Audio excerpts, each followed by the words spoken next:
Hello दोस्तों, तो लगा लीजिए कान में ईयरफोन और हो जाइए तैयार तड़कती भड़कती मूवी देखने के लिए। की शुरुआत में हमें एमी नाम की लड़की को दिखाया जाता है जो अपना घर छोड़ के कई जारी रही थी क्योंकि उसके पापा एक जुहारी थे और उनके लिए एमी बहुत लकी थी, इसलिए उससे वो जुआ खिलवाते थे। लेकिन एमी ये सब ना करके आगे पढ़ना चाहती थी और अपनी मर्जी से अपनी लाइफ जीना चाहती थी, इसलिए वो सिटी में अपनी फ्रेंड रीवा के पास आ जाती है। वो दोनों एक दूसरे से मिलकर बहुत खुश होती है। उसके बाद रीवा एमी को अपने रूम पर लेकर जाती है तो एमी रीवा से कहती है तुम्हारा रूम तो बहुत अच्छा है और काफी साफ भी। तो रीवा बताती है कि मैं ये सब अपने बॉयफ्रेंड के लिए करती हूँ जिसका नाम सफी था। जिसके बाद रीवा एमी को बताती है कि आज रात को हम एक स्ट्रीट फाइट देखने जाएंगे। तो एमी मना कर देती, लेकिन रीवा उसे जबरदस्ती चलने को कहती है। वही सीन शिफ्ट होता है और हम उसी स्ट्रीट फाइट का सीन देखते हैं जहाँ पर रीवा और उसका बॉयफ्रेंड और एमी भी आए थे। लेकिन एमी को ये सब बिल्कुल पसंद नहीं था। तभी वहाँ ट्रेविस नाम के बॉक्सर आता है जिसको देखकर एमी की तरफ जाग उठती है और वो उससे पहली नजर वाला प्यार कर बैठी थी। इसके बाद फाइट शुरू होती है और उन दोनों बॉक्सर के बीच फाइट होने लगती है। लेकिन ट्रेविस काफी पॉपुलर फाइटर था, इसलिए वो आसानी से फाइट जीत जाता है। इससे एमी काफी इम्प्रेस होती है। इसके बाद एमी जब घर जाती है तो वो ट्रेविस को फील करने लगती है, उसके सपने देखने लगती है जैसे कि वो उसे बहुत चाहने लगी हो। अगले दिन एमी पैसे लेकर कॉलेज जाती है जहाँ वो एडमिशन करवा कर रीवा और उसके बॉयफ्रेंड के साथ बैठी होती है। तभी वहाँ ट्रेविस भी आ जाता है, लेकिन एमी उसके सामने ऐसे बिहेव करती है जैसे उसके अंदर कोई फीलिंग ही ना हो। लेकिन ट्रेविस उसके साथ फ्लर्ट करने लगता है। ये देख एमी उससे कहती है कि तुम मेरे टाइप के नहीं हो, इसलिए मेरे साथ फ्लर्ट मत करो। ये सुनकर ट्रेविस वहाँ से चला जाता है। फिर एमी जब अपनी क्लास में होती है तो वो पढ़ने की जगह इंस्टाग्राम पर ट्रेविस को देख रही होती है। तो ये सब ट्रेविस भी पीछे से आकर देख लेता है। एमी ये देखकर अपना फोन बंद कर लेती है और ट्रेविस से कहती है कि तुम ये मत समझना कि मैं तुमसे प्यार करने लगी हूँ और ना ही मैं तुम्हारे साथ सोने वाली हूँ। ये सुनकर ट्रेविस कहता है मैं तुम्हें रात को पिक करने आऊंगा और वो चला जाता है। जिसके बाद हम रात का सीन देखते हैं जहाँ ट्रेविस एमी को पिक करने आया था, लेकिन एमी ट्रेविस के साथ जाने से मना करने लगती है। पर ट्रेविस उसे किसी तरह मनाकर अपने साथ ले जाता है और वो साथ में बहुत टाइम स्पेंड करते हैं। अगले दिन एमी जब रनिंग कर रही थी तभी उसकी मुलाकात पार्कर नाम के लड़के से होती है क्योंकि एमी ने पार्कर के 6 करोड़ के सामान को नुकसान पहुंचा दिया था। जिससे एमी उसे अपने अंडों पर बर्फ लगाने की बोलती है और वहाँ से अपने घर आकर नहाने लगती है। लेकिन उसका बाथरूम का नल खराब हो गया था, इसलिए वो रीवा के बॉयफ्रेंड के घर जाती है जहाँ उसे रीवा भी मिल जाती है। एमी उससे कहती है मेरे रूम का नल खराब हो गया, इसलिए आज रात में यही रहूंगी तो तुम्हारे बॉयफ्रेंड को कोई दिक्कत तो नहीं होगी ना। तभी सेफली जो कि रीवा का बॉयफ्रेंड था वो बताता है कि तुम यहाँ रुक सकती हो, बस ट्रेविस के रूम में मत जाना। ये सुनकर एमी वहाँ से जाने लगती है, लेकिन रीवा उसे किसी तरह रुकने के लिए मना लेती है। जिसके बाद रात को एमी पढ़ाई कर रही होती है, लेकिन तभी उसे ट्रेविस के रूम से ऊ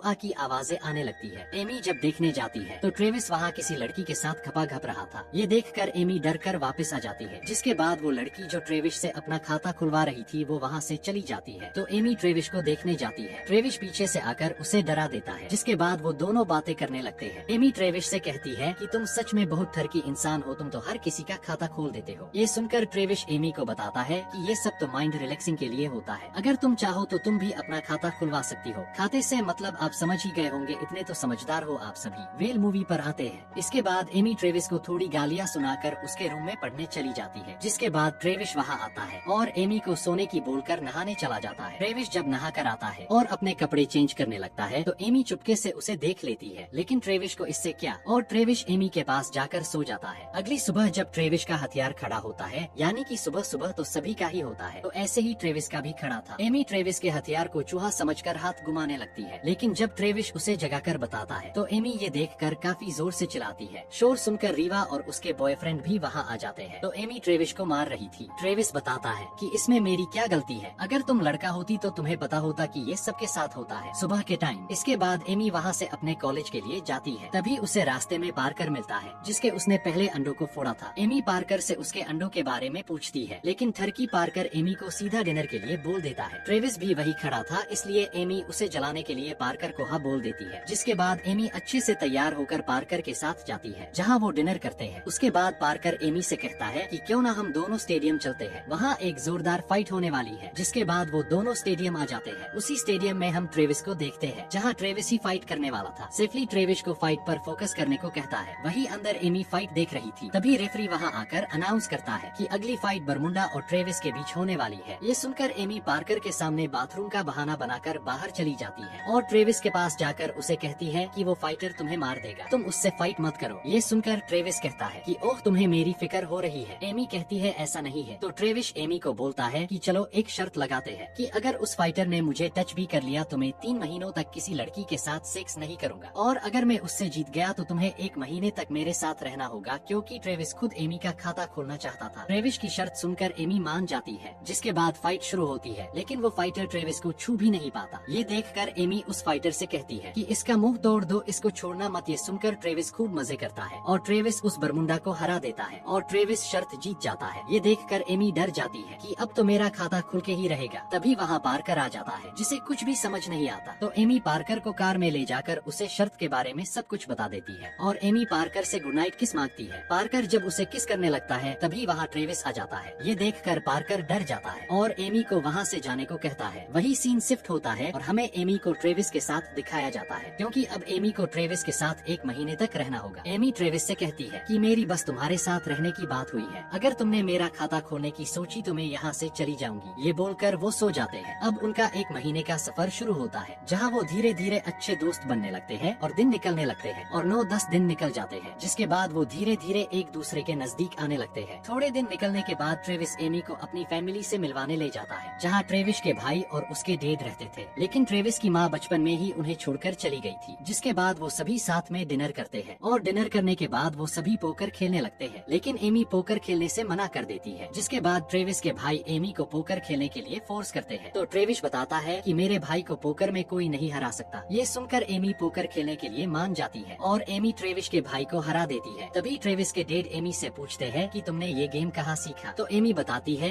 कि मैंने ये गेम वेगस में अपने घर पर सीखा था और ये मुझे मेरे पापा ने सिखाया था। तो ट्रेविस के डैड बताते हैं कि मैंने वेगस में एक मशहूर पोकर के बारे में सुना तो है, लेकिन कभी उसे देखा नहीं। तभी ट्रेविस का भाई सभी को एक आर्टिकल दिखाता है, जिसमें एमी की फोटो थी, जिसमें लिखा था कि लकी 13 कई गायब हो चुकी है। ये देखकर सब समझ जाते हैं कि एमी ही वही लकी 13 है, इसलिए वो सभी एमी का ऑटोग्राफ लेने लगते हैं। उसके बाद ट्रेविस और एमी वापस अपने घर आ जाते हैं और दिन निकलने लगते हैं और 30वें दिन की लास्ट नाइट आ जाती है, जिसके बाद एमी ट्रेविस के साथ नहीं रहेगी। एमी अपने लैपटॉप से किसी माइक नाम के आदमी से बात कर रही होती है, जो एमी से मिलने के लिए कहता है और आई मिस यू भी बोलता है। तो एमी भी मिस यू टू बोल देती है। तभी वहाँ ट्रेविस आ जाता है और वो दोनों आपस में गंदी बातें करने लगते हैं और ट्रेविस एमी के ऊपर चढ़ जाता है और खाता खोलने लगता है, लेकिन एमी उसे नीचे गिरा देती है, जिससे ट्रेविस गुस्सा हो जाता है। साला अच्छा मूड बन रहा था, खराब कर दिया। तो एमी वहाँ से ये बोलकर चली जाती है कि मैं अभी वॉशरूम जाकर आती हूँ, और वो बाथरूम चली जाती है, जहाँ वो रीवा को बुलाकर उसको बताती है कि आज तो ट्रेविस मेरा खाता खोलने ही वाला था, अच्छा हुआ मैं वहाँ से चली आई। उधर ट्रेविस खाता खोलने की तैयारी कर रहा होता है। तभी उसकी नजर एमी के लैपटॉप पर जाती है, जहाँ वो माइक और एमी के मैसेज देख लेता है, जिससे उसको लगता है कि माइक उसका बॉयफ्रेंड है और गुस्सा होकर वहाँ से चला जाता है। उधर एमी भी खाता खुलवाने के लिए ट्रेविस को ढूंढने लगती है, लेकिन ट्रेविस उसे कहीं नहीं मिलता। अगले दिन ट्रेविस वापस अपने घर आता है, जहाँ वो एमी को देखकर बोलता है कि लोग घपा घपा किसी और से चैटिंग किसी और से करते हैं। ये सुनकर एमी गुस्से में बोलती है कि माइक मेरा कोई बॉयफ्रेंड नहीं है, वो मेरे डेड है और तुमने मेरे मैसेज मुझसे पूछे बिना क्यों पढ़े। ये सुनकर ट्रेविस एमी से कहता है कि मुझसे गलती हो गई है, माफ कर दो। लेकिन एमी ट्रेविस को बोलती है कि तुम्हारी यही सच्चाई है, तुम हुई ऐसे, तुम्हें बस सेक्स करना होता है। ये बोलकर वो वहाँ से चली जाती है। अगले दिन एमी लाइब्रेरी में उदास बैठी होती है। तभी वहाँ पार्कर आता है और एमी से बातें करने लगता है, जिसके बाद पार्कर उसे कई घुमाने लेकर जाता है, जहाँ एकदम से सभी लोग एमी को बर्थडे विश करते हैं, क्योंकि आज एमी का बर्थडे था और एमी को यहाँ लाने का प्लान ट्रेविस ने ही बनाया था। जिसके बाद एमी खूब दबाकर ड्रिंक करती है और खूब एंजॉय करती। जिसके बाद एमी ट्रेविस से वापस बातें करने लग जाती है और वो दोनों बातें करते हैं। तभी एमी उसके ऊपर उल्टी कर देती है, तो ट्रेविस एमी के कपड़े चेंज करवाने लेकर जाता है, जहाँ एमी ट्रेविस को अपने रसगुल्ले दिखाती है और खाता खुलवाने के लिए उकसाती है, लेकिन ट्रेविस इसके लिए मना कर देता है। जिसके बाद वो दोनों अपने घर आ जाते हैं और अगले दिन एमी का लास्ट दिन होता है। तो एमी ट्रेविस से कहती है, आज मेरा तुम्हारे साथ लास्ट दिन है, तो क्यों ना आज कुछ अलग करा जाए। जिसके बाद एमी ट्रेविस को मालिश करने की बोलती है और मालिश करते करते ट्रेविस एमी का मूड बना देता है और ट्रेविस एमी का भी खाता खोल देता है। अगले दिन एमी ट्रेविस को बिना बताए वापस अपने हॉस्टल आ जाती है, जहाँ एमी को एक आदमी मिलता है, जो एमी को अपने साथ चलने को कहता है और बताता है कि तुम्हारे डेड माइक ने मेरे बॉस से बहुत सारे पैसों का कर्जा लिया है, अगर उसने ये पैसे नहीं दिए तो मेरे बॉस उसे मार देंगे। ये सुनकर एमी उस आदमी के साथ कार में बैठकर लास्ट वेगस यानी अपने डेट के पास जाने के लिए निकल जाती है। दूसरी तरफ ट्रेविस एमी को वहाँ न पाकर परेशान हो जाता है और रीवा से एमी के बारे में पूछता है। तो रीवा एमी की लोकेशन ट्रेस करती है तो उन्हें पता चलता है कि एमी वेगस में है। ये सुनकर ट्रेविस भी वेगस के लिए निकल जाता है। उधर एमी अपने डेट से मिलती है जो एमी से कहते हैं कि मेरे ऊपर 10 लाख का कर्जा है और ये पैसे तुम ही चुका सकती हो। ये सुनकर एमी बहुत गुस्सा होती है और कहती है कि मैं अभी नाबालिग हूँ, मैं पकड़ी जाऊंगी अगर मैंने जुआ खेला तो।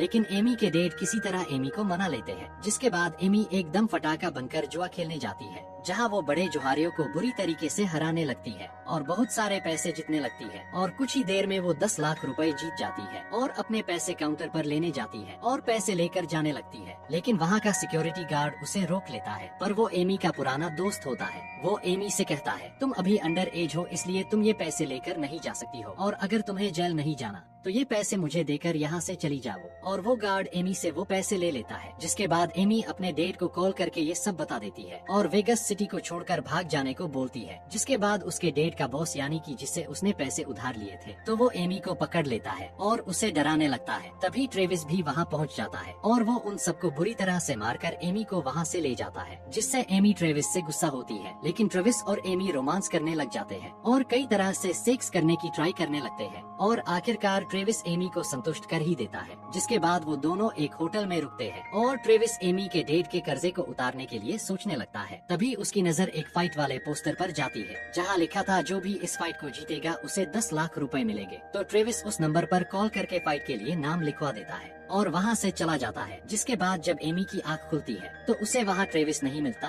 तभी एमी फोन में ट्रेविस का बनाया हुआ वीडियो देखती है जिसमें ट्रेविस ने फाइट के बारे में बताया था। तो एमी भी उसके पास जाने के लिए निकल जाती है। एमी जब नीचे पार्किंग में जाती है तो वो देखती है कि उसके डैड और वो गार्ड जिसने उससे पैसे छीने थे वो दोनों बातें कर रहे थे। एमी उन दोनों की बातें सुन रही होती है, जिससे उसे पता चलता है कि उसके पापा के ऊपर कोई कर्जा नहीं है, उन्होंने बस पैसे कमाने के लिए ये सब नाटक किया था। इससे एमी गुस्सा होकर उस गार्ड को बेहोश कर देती है और अपने डेड को काफी गालियाँ देती है और कार से बाहर फेंक देती है और वहाँ से ट्रेविस को रोकने के लिए निकल जाती है। दूसरी तरफ ट्रेविस और उस फाइटर के बीच फाइट शुरू हो चुकी थी और वो फाइटर ट्रेविस को बुरी तरीके से मारने लगता है। एमी भी वहाँ पहुँच जाती है, लेकिन बिना टिकट के उसे अंदर नहीं जाने दिया जाता। लेकिन एमी किसी तरह अंदर चली जाती है। उधर वो फाइटर ट्रेविस को बुरी तरह से मारता है। सभी लोग उसे छोड़ने की बोलते हैं, लेकिन वो फाइटर तो ट्रेविस को मारने ही वाला था। तभी एमी वहाँ आकर उस फाइटर पर हमला करती है, जिससे उस फाइटर को कुछ नहीं होता और वो एमी को भी मारने वाला होता है। तभी वहाँ शॉर्ट सर्किट की वजह से आग लग जाती है, जिससे वो सभी लोग वहाँ से निकलने लगते हैं और वो फाइटर भी वहाँ से चला जाता है। जिसके बाद एमी ट्रेविस के पास जाती है और सेफली और वो तीनों वहाँ से सुरक्षित निकल जाते हैं और इसी के साथ इस मूवी की हैप्पी एंडिंग हो जाती है। Thanks for watching.